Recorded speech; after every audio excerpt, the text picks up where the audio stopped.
अस्सलाम वालेकुम स्टूडेंट्स, कैसे हैं आप सब लोग? होप सो ठीक ठाक होंगे। जी स्टूडेंट्स, हमारा इंट्रोडक्शन टू प्रोग्रामिंग C++ के अंदर हमने जो असाइनमेंट्स और लेक्चर्स कर लिए हुए हैं। ओके जी स्टूडेंट्स, मुझे पहले अपना लेक्चर स्टार्ट करने से पहले मैं आप लोगों को कुछ असाइनमेंट के बारे में गाइड करना चाहती हूँ। असाइनमेंट के बारे में आप लोगों ने क्या किया हुआ है कि यहाँ स्ट्रीम में सेंड की हुई है फ़ाइल, यहाँ पे नहीं करना बेटा। यहाँ पे तो आप लोगों के लेक्चर्स करती हूँ ना मैं अपलोड। तो बेटा ये वो पोर्शन नहीं है जहाँ पे आप लोगों ने असाइनमेंट मुझे सेंड करनी है। ये जहाँ पे आप लोगों को असाइनमेंट दी हुई है ना, ये देखिए जैसे असाइनमेंट नंबर 1 है, ठीक है। इस तरीके से टर्न इन करते होते हैं। यहाँ पे असाइनमेंट को व्यू करने लगी हूँ मैं।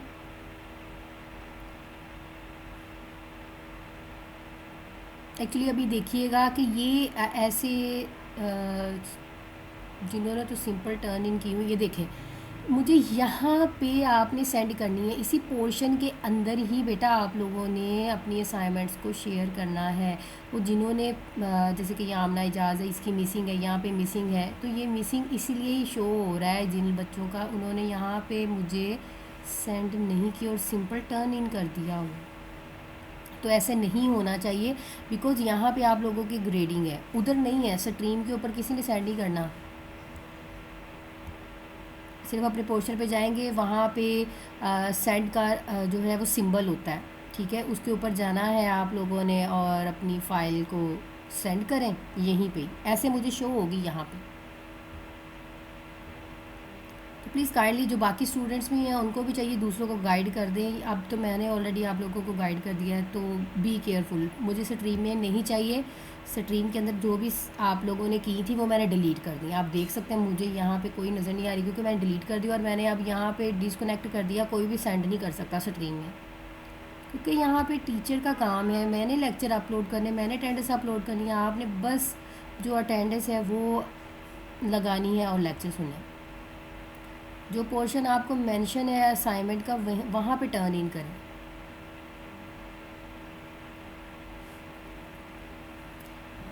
ओके जी, ये तो हो गया। आप लोगों को असाइनमेंट के बारे में गाइडेंस प्रोवाइड कर दिया मैंने। अब हम अपने लेक्चर की तरफ आते हैं।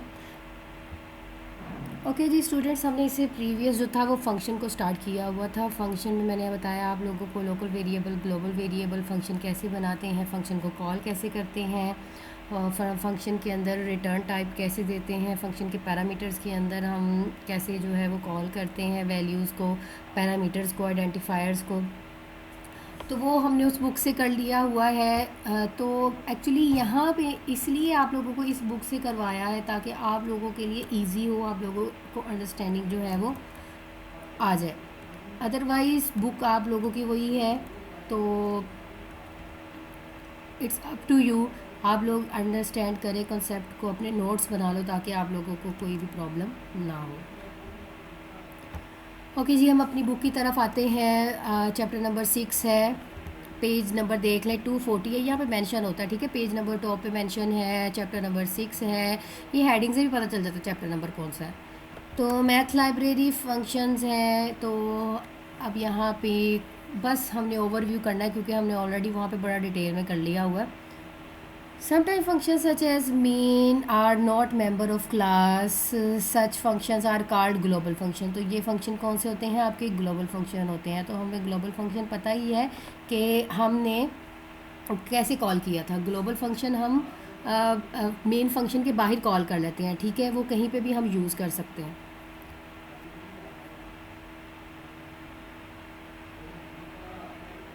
तो डिफरेंट एग्जांपल्स हैं, जैसे कि recall we use function POW power के लिए। हम जो है पावर अगर हमने यूज़ करनी है तो वो बेटा सी मैथ का हेडर फाइल हमें यूज़ करनी पड़ेगी। जैसे आयो स्ट्रीम हम यूज़ करते हैं ना, इसी तरह अगर हमें मैथमेटिक्स के फंक्शंस को यूज़ करना है तो फिर हमें सी मैथ लाइब्रेरी को यूज़ करना पड़ेगा। क्योंकि आप लोग मैथमेटिक्स के स्टूडेंट्स हैं तो आप लोगों को ये चीज़ें पता होनी चाहिए, बिकॉज आप लोगों की मैथ की लाइब्रेरी के लिए हम सी मैथ यूज़ करेंगे।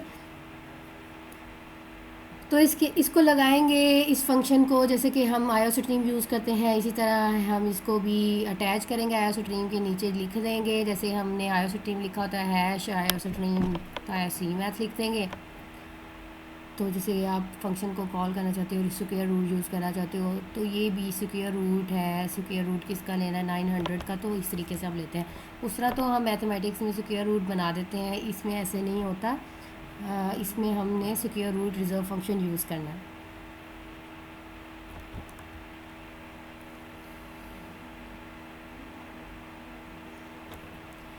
अब देखिए यहाँ पे लिखा है if you call square root with negative arguments, अगर उसको हम नेगेटिव आर्गूमेंट्स के साथ करना है तो the function sets the global variable named ERRNO, ठीक है जी।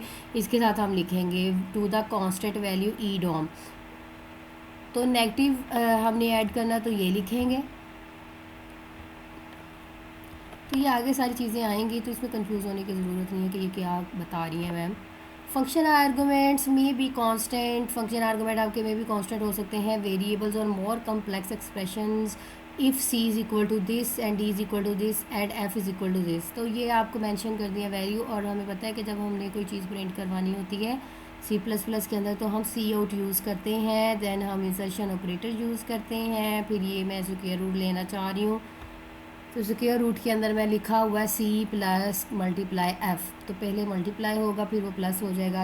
एंड डल का तो आपको पता है कि एंड लाइन के लिए हम यूज़ करते हैं। अब इसने क्या करना है, display the square root of 13.0 plus 3.0 multiply 4.0, और ये आपका आंसर आ गया। नेमली जब हम इसका स्क्वायर रूट लेंगे तो हमें पता है कि 5 5 आर 25।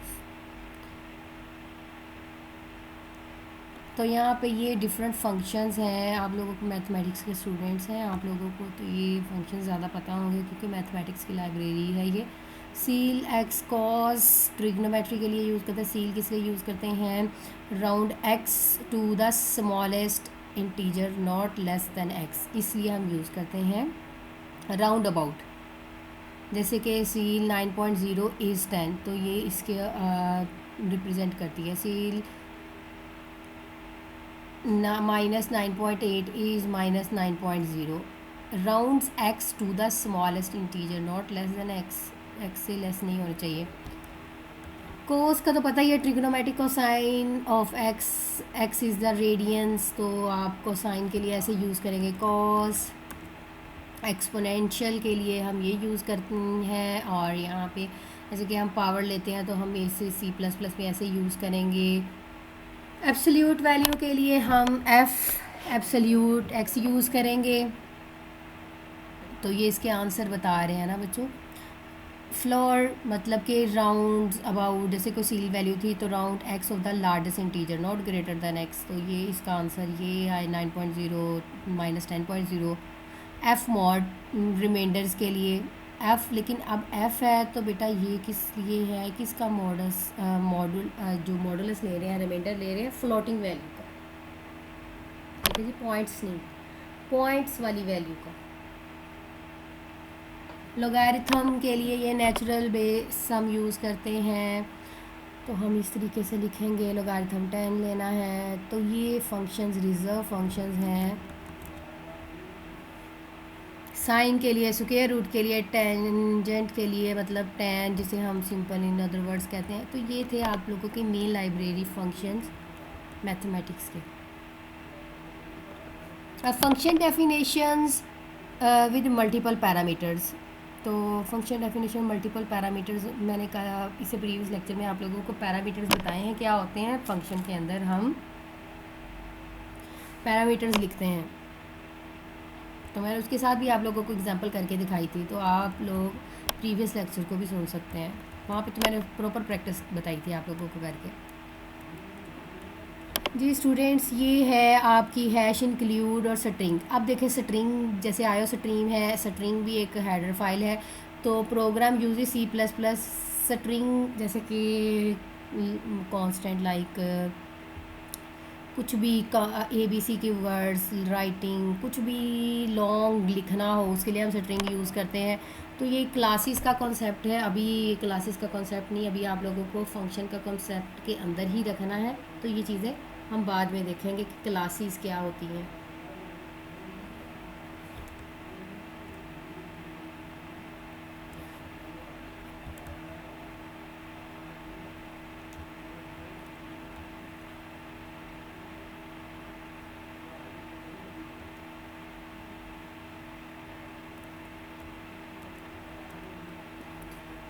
ये भी हम बाद में देखेंगे, बिकॉज आर्गूमेंट्स वगैरह को हम देखेंगे क्या कैसे जो है फंक्शन, एक फ़ंक्शन बनाया तो हम उसको दूसरे फंक्शन के साथ कैसे जोड़ सकते हैं, कैसे यूज़ कर सकते हैं।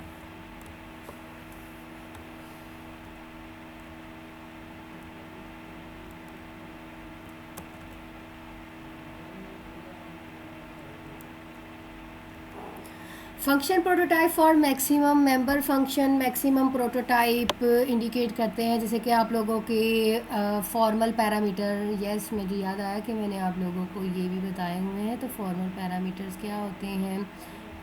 There must be one argument in the function call for each parameter. One function का आर्गूमेंट होगा फंक्शन का, तो वो फॉर्मल पैरामीटर है। तो ये भी प्रीवियस लेक्चर में आप लोग सुन सकते हैं।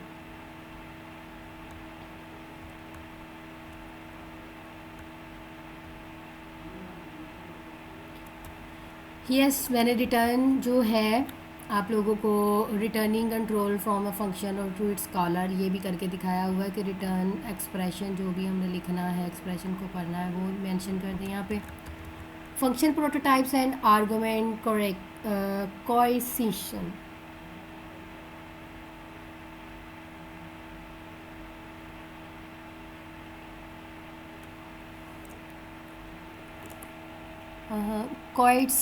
कोएफिशिएंट है ये।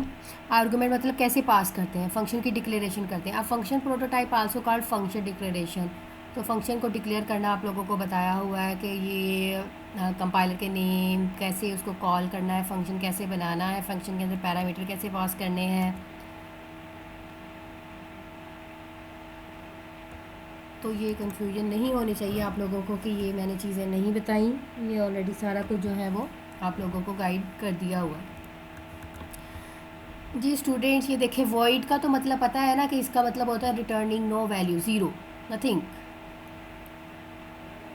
तो फंक्शन सिग्नेचर्स क्या होते हैं? The portion of a function prototype that indicates the name of the function and the type of its argument.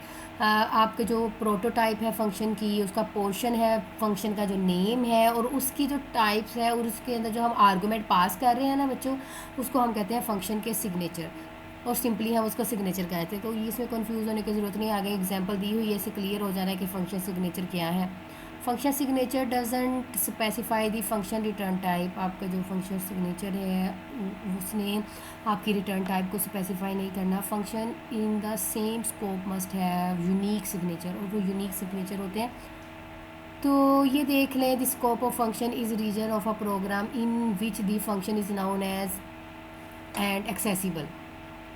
अब इस फिगर के अंदर देखें, वॉइड नो वैल्यू, मैक्सिमम आपका फंक्शन का नेम है, इंटीजर इंटीजर इंटीजर मतलब कि जो भी इसकी जगह पे वैल्यू पुट की जा रही है ना वो इंटीजर होगी। तो यहाँ पे देखें सिंपली सी आउट मैक्सिमम को कॉल किया, मैक्सिमम फंक्शन को 6 इंटीजर है, 7 इंटीजर है, 0 भी इंटीजर है। तो ये है, डिपेंड करता है कि आपकी जो मैक्सिमम रिटर्न की वैल्यू है वो क्या डिस्प्ले होगी। ओके जी, आर्गुमेंट कोएफिशिएंट को देखते हैं, ये क्या चीज़ है? An important feature of function prototype is argument coefficient. आपको जो फंक्शन के अंदर प्रोटोटाइप के लिए हम यूज़ करते हैं, उसकी प्रोटोटाइप होता है बेटा एक A to Z सारा स्केच, उसका सारा डिज़ाइन। आप फंक्शन बनाया ना, फंक्शन के नेम से लेकर उसके अंदर जो चीज़ लिखी है, उसकी जो वैल्यू है, जो रिटर्न करवा रहा है, वो सारा स्केच इसके अंदर आता है।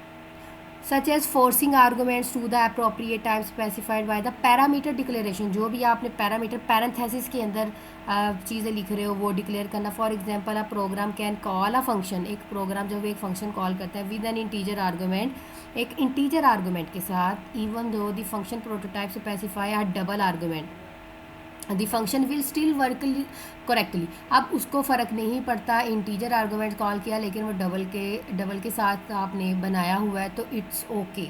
डबल पैरेंथेसिस के अंदर डबल एक्स लिखा है या कुछ भी लिखा है, उसको फ़र्क नहीं पड़ेगा, ठीक है। इंटीजर वैल्यू भी चल जाएगी, उसने उसका आर्गूमेंट अगर उसका आपने जो कॉल किया है फंक्शन वो इंटीजर किया है, लेकिन आपने प्रोटोटाइप जो है वो डबल किया है, तो फिर भी वो करेक्टली काम करेगा, इसमें इशू नहीं देगा।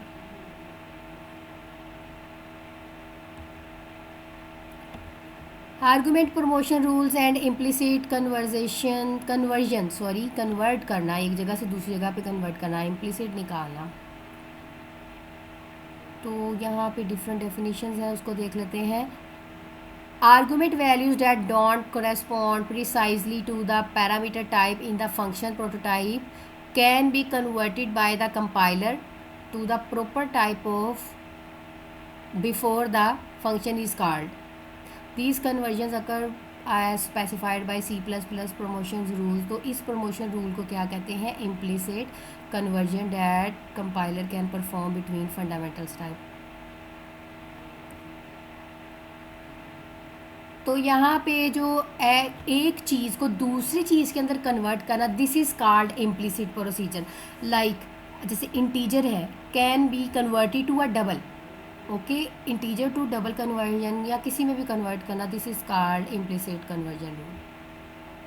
सो a double can also be converted to an integer. So अब क्या है, अब रिवर्स चल गया, डबल को भी इंटीजर में कन्वर्ट किया जाता है, but the fraction part of the double value is truncated. ये याद रखिएगा, अगर आप कन्वर्जन कर रहे हैं इंटीजर टू डबल तो हो जाएगी, लेकिन डबल से जब आप इंटीजर में कन्वर्जन करते हैं तो बेटा जो डबल के अंदर डेसिमल पॉइंट्स के बाद, मतलब पॉइंट्स के बाद वाली वैल्यू है वो ट्रंकेट हो जाएगी, मतलब वो स्किप हो जाएंगी, वो नहीं शो होंगी। तो ये होता है implicit conversion rule. The promotion rule apply to the expressions containing value of two or more data types. So ये two or more data types के ऊपर डिपेंड होता है। Such expressions are also referred to as a mixed data type. जब एक से ज़्यादा expressions more data types use कर रहे हैं तो हम इसको क्या कहते हैं? mixed type expression.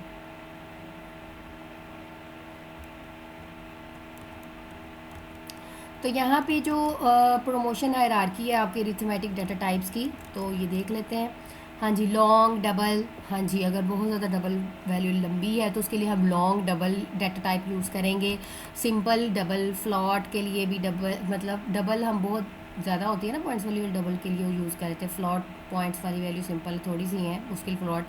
Unsigned long integer, ठीक है। अब इंटीजर है लेकिन लॉन्गेस्ट है, long integer, unsigned long integer, unsigned integer, ये तो सिंपल है।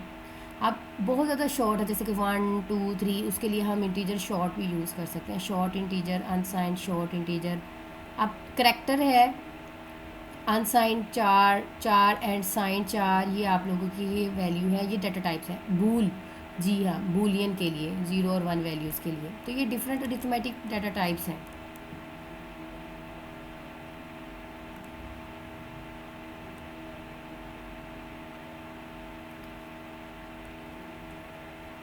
Conversion can result in incorrect value. कैसे?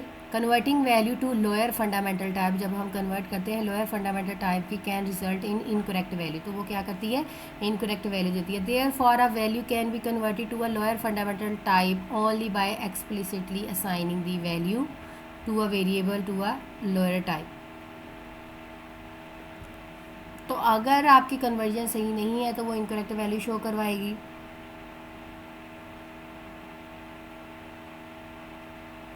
तो आप ये देख लो एग्जांपल, ये कैसे कन्वर्ट, आप स्क्वायर आप ले रहे हो 4.5 रिटर्न 16 नॉट 20.5 2.5, तो ये इस तरह इनकरेक्ट वैल्यू शो करवा रहा है, तो एक्सप्लिट हो जाएगी ये, फ्लोटिंग पॉइंट की वजह से गलत हो गई ना ये।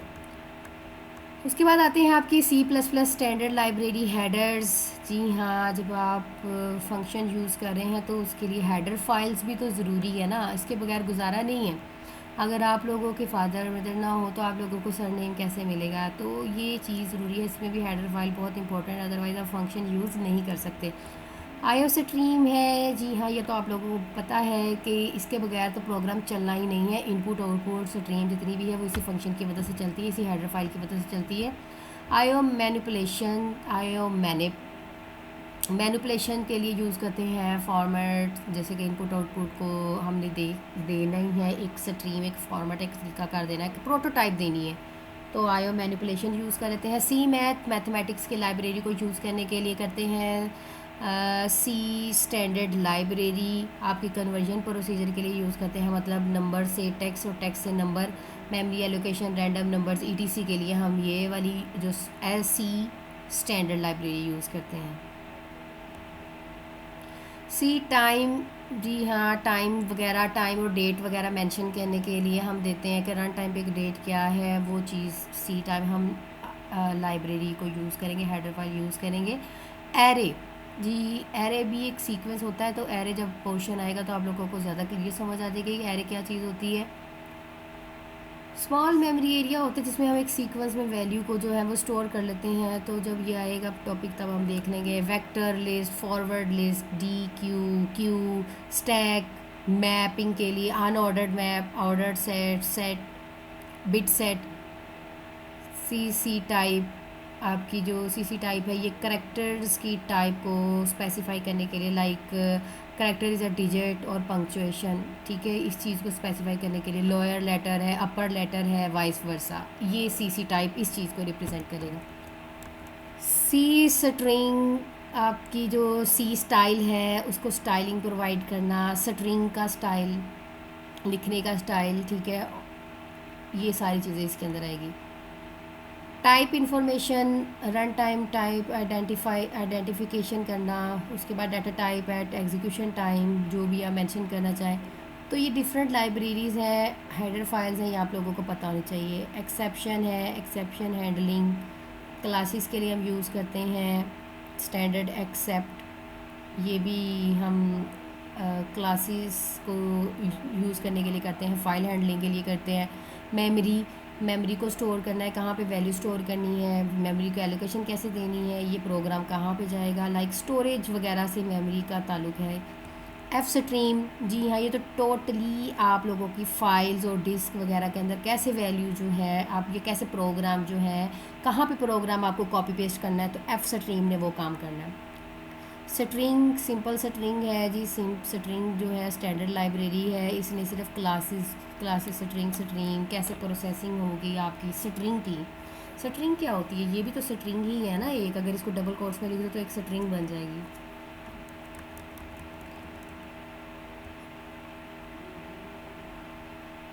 उसके बाद एस स्ट्रीम है, ये भी स्ट्रिंग के लिए यूज़ करते हैं, फंक्शंस के लिए यूज़ करते हैं।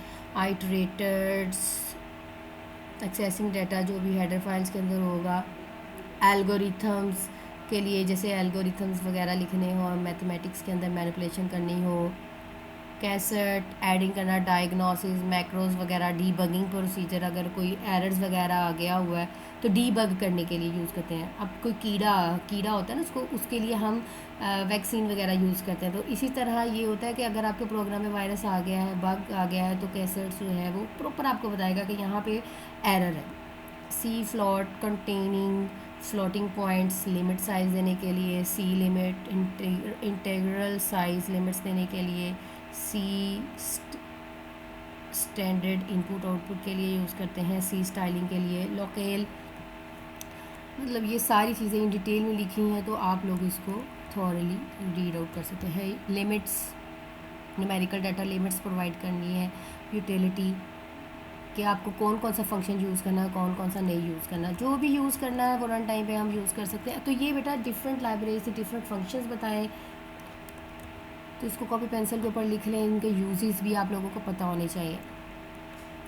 तो यहाँ पे केस स्टडी है रैंडम नंबर जनरेट करने के लिए, ठीक है जी, रैंडम नंबर जनरेट करना है, तो इतना सारा डिटेल में जाने की ज़रूरत नहीं है। रैंडम नंबर हम जनरेट करते हैं ना, कि कभी कोई आए, एक बार रिफ़्रेश करो तो कभी कोई नंबर आए, एक दूसरी बार रिफ़्रेश करो तो कोई नंबर आए, तो हम उसके लिए रैंड फंक्शन यूज़ करते हैं,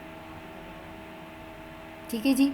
तो रैंड एक फंक्शन है जो जनरेट करता है unsigned integer 0 and rand maximum as a symbolical constant defined the CS standard library के अंदर होता है ये। तो rand maximum for the you simply by displaying the constant, तो हम इसकी वैल्यू को कर सकते हैं रैंड जब आप रैंडम फंक्शन भी करेंगे तो ये ऑटोमेटिकली भी वैल्यू जो है वो शो ऑफ करवा देगा।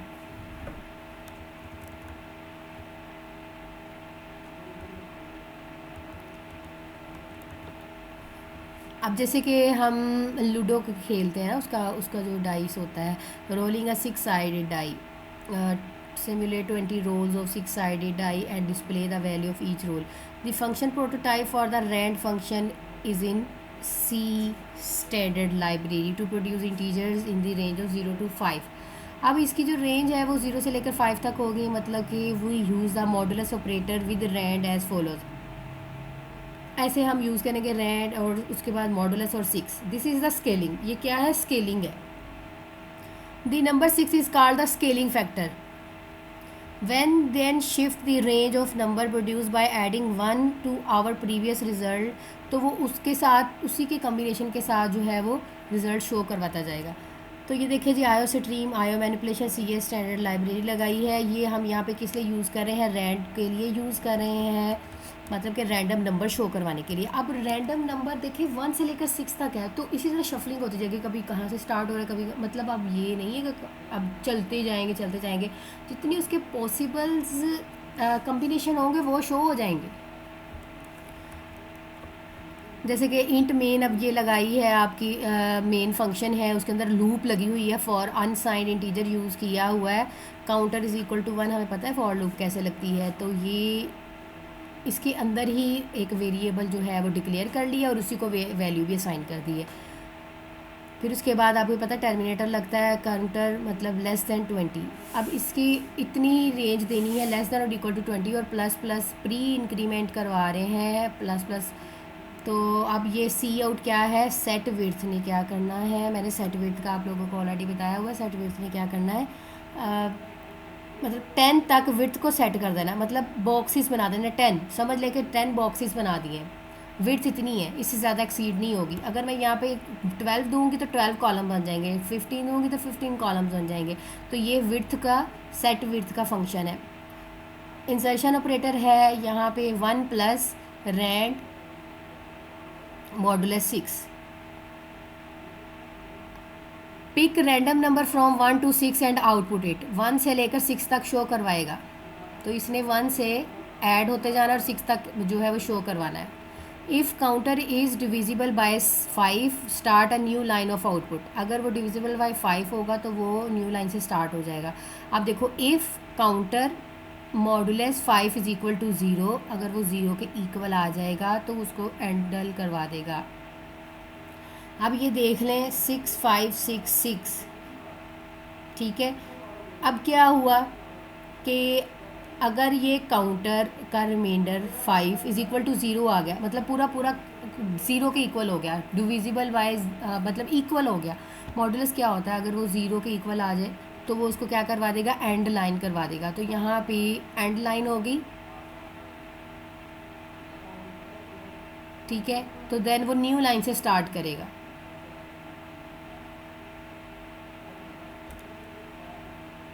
ट्वेंटी टाइम शो करवाना है इसने ये, तो ये 20 टाइम ही शो हुआ है।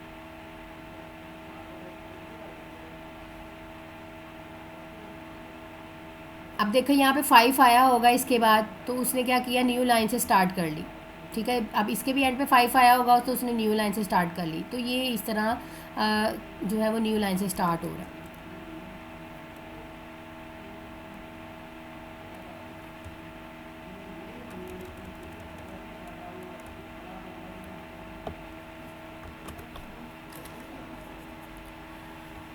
जी स्टूडेंट्स, ये है आप लोगों का प्रोग्राम, क्योंकि लेक्चर लगती हो जाता है तो इस वजह से आप लोगों की CS STD लाइब्रेरी हमने यूज़ करनी है, बिकॉज़ ये किस लिए यूज़ करते हैं? हम रैंडम वैल्यू के लिए हमने इसको यूज़ करना है।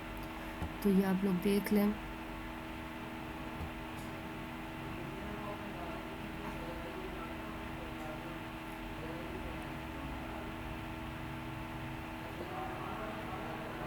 तो ये आप लोगों का एक प्रोग्राम है लिखा हुआ कंप्लीट, आईओ स्ट्रीम यूज़ की है, आईओ मैनिपुलेशन यूज़ की है, सी ए स्टैंडर्ड लाइब्रेरी यूज़ की, मतलब कि ये रैंडम जनरेट करना चाह रही हूँ मैं वैल्यू। और using name space S T D आप लोगों को बार बार बता दिया है कि इसको ग्लोबली यूज़ करें, जहाँ पे भी सी आउट वगैरह यूज़ करनी है तो बार बार इसको लिखने की ज़रूरत नहीं है। देखे ना, सी आउट वैसे ही लिख दी है सिंपल मैंने।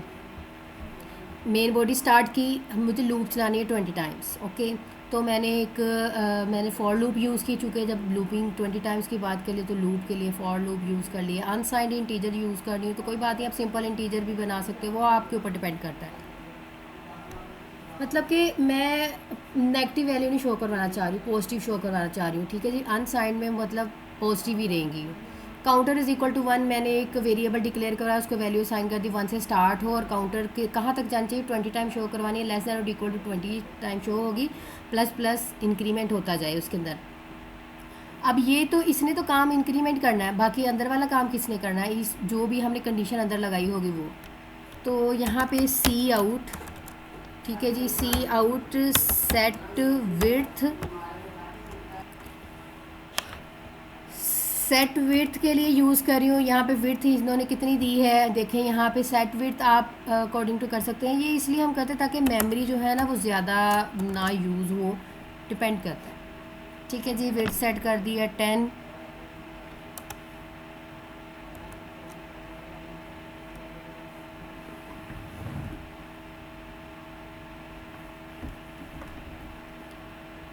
अब चूँकि ये हमने 1 से रैंडम फंक्शन लगाना है, वो भी हमने फंक्शन यूज़ नहीं किया, ठीक है जी। 1 से ऐड होता जाए रैंड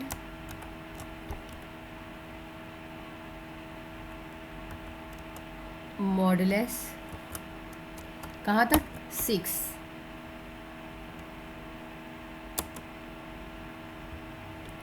तो ये हमने अपना जो प्रोग्राम है उसको राइट कर लिया हुआ है।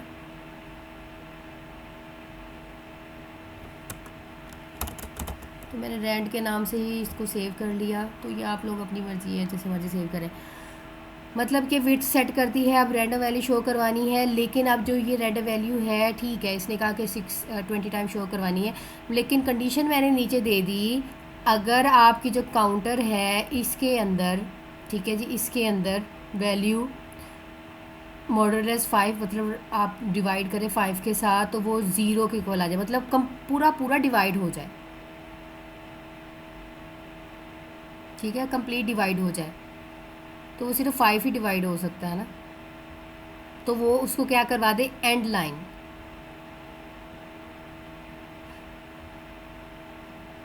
लेकिन यहाँ पे चीज़ देखिए, 1 2 3 4 टाइम ये शो ज़रूर होगा, क्योंकि आप 4 तक जो है वो ले रहे हो, ये रिमाइंडर 5 है, तो 5 के बाद वो उसको न्यू लाइन पे ले जाएगा। देखिए 4 तक आ रहा है, 5 तक आया तो न्यू लाइन पे ले गया, 5 तक आया तो न्यू लाइन पे ले गया, 5 तक आया तो न्यू लाइन पे ले गया। तो आप लोगों को समझ आ रही होगी कि क्या लॉजिक है इस चीज़ की। तो अब इसको हम कंपाइल एंड रन कर लेते हैं।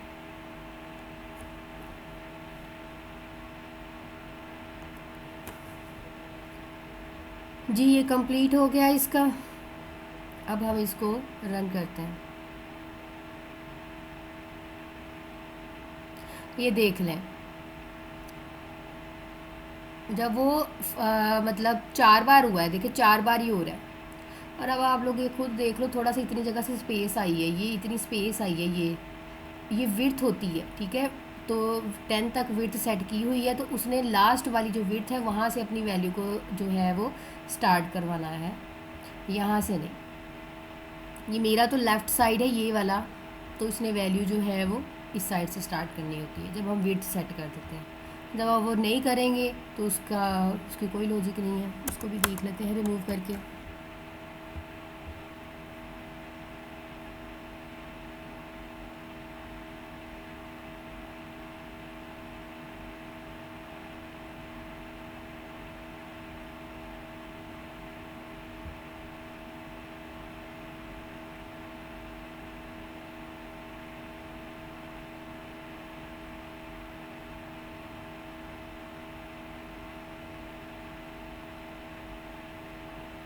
ये देख लें, विड्थ सेट नहीं ना की हुई थी तो ऐसे शो हुआ।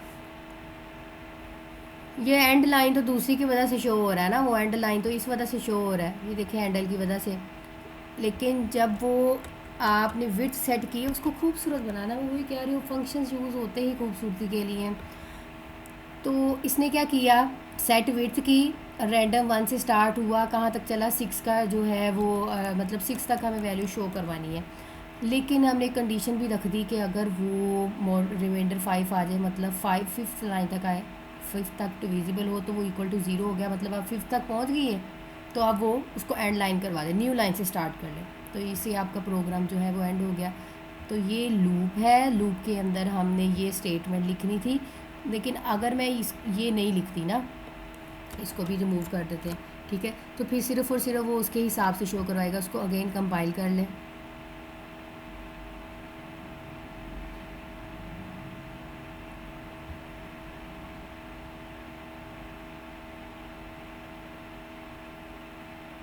अब आप देख लें, रैंडमली वैल्यू जो है वो जनरेट हो गई है, ठीक है जी, विड्थ 10 तक खुद ही जनरेट हो गई है।